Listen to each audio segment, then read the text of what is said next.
नमस्कार दुनिया हलचल को स्वागत करुछि मु संजय। आसंतु नजर पकाइबा वर्तमान रो मुख्य खबर उपरे।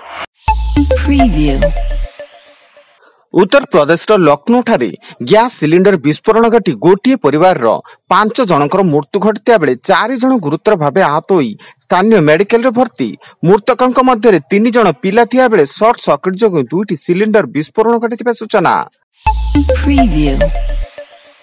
बौद्ध कंधमाल सीमांत फुलवाणी रानीपथर घाटी भारसाम्य हराई तलकू खसिला ओएसआरटीसी बस।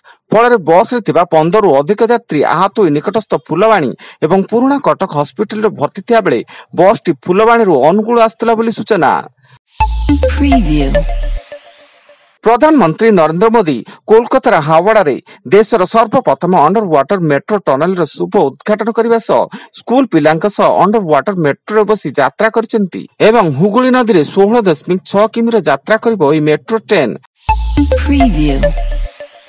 आज पंकोधारा एकादशी पुरीर प्रसिद्ध श्री लोकनाथ पीठरे पंकोधारा एकादशी नीति पालन हेबा नै समस्त प्रस्तुति शेष होइता बेले प्रभु लोकनाथ दर्शन पाई हजार हजार भक्त उत्कुंठारे सहकार अपेक्षा करि रहिचंती। तेणु श्रृंखलित भावे दर्शन पाई पुरी प्रशासन पक्षरु समस्त व्यवस्था कड़ाकड़ी करा जायछि। कंधमाल जिला बालीगुड़ा सिरुबाली गाँव में जुआईर आत्महत्या। ससुर घर गाँ आंबतोटा निकटू जाई डागरांकर झुलंता मृतदेह उद्धार कर बेले वर्तमान पर्यंत मृत्युर कारण अस्पष्ट रही एवं खबर पाई पुलिस घटनास्थल तदंत जारी रही। बीजेपी रे जोगदेले नालकोर पूर्वतन सीएमडी डॉक्टर तपन चांद। से बीजेपी राज्य सभापति मनमोहन सामलंक उपस्थिति दल में सामिल होता बेले बीजेपी राज्य कार्यालय तांको दलीय टोपी और उत्तरीय प्रदान करा जाय स्वागत करा जायतिला।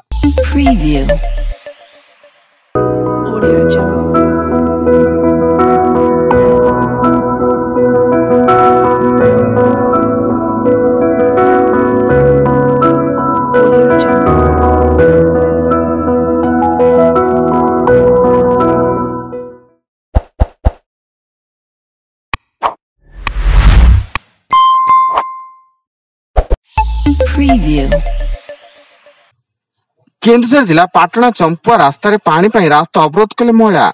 रास्ता उपरे गोरा बाल्टी इटा पत्थर रखी रास्ता अवरोध करता बेले उक्त रास्ता रे गाड़ी चलाचल बाहत होईची। स्थानीय नलकूप आवश्यक अनुसार पानी न बाहर प्राय 700 ऊर्ध्व लोके पानी पाई डहल विकल होउचंती।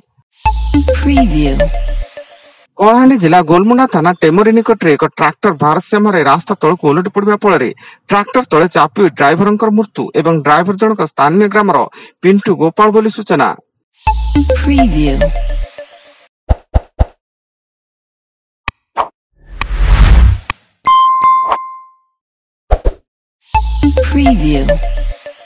हरियाणा रेवाड़ रे बस और कार मध्य मुहांमुही धक्का। एथिरे 5 जनकर मृत्यु घटिता बेले समस्त मृतक व्यक्ति एक विवाह उत्सव रे जोग दे कार रे फेरुथिले। एवं कटक जिला 65 नंबर जातीय राजपथ भोगरा छक निकट बस और हाईवे मध्य मुहांमुही धक्का। एथिरे 5 रु ऊर्ध्व यात्री आहत होइता बेले बस टी कटक रु नरसिंहपुर जाउतला।